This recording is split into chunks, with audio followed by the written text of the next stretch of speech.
Hi welcome back to Vidyagowda YouTube channel. ಬೇಸಿಗೆಗಾಲ start ಆದರೆ ಸಾಕು, ಏನಾದರೂ ಕೋಲ್ಡ್ ಆಗಿರೋ ಜ್ಯೂಸ್ ಇಲ್ಲಾಂದರೆ ಐಸ್ ಕ್ರೀಮ್ ತಿನ್ನಬೇಕು ಅನಿಸ್ತಾ ಇರುತ್ತೆ.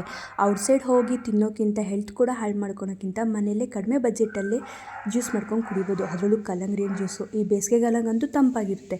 ಹೇಗೆ ಮಾಡೋದು ನೋಡೋಣ ಬನ್ನಿ. ಕಡಿಮೆ ಬಜೆಟಲ್ಲೇ ಆರಾಮಾಗಿ ಮನೆಗೆ ಮಾಡ್ಬೋದು.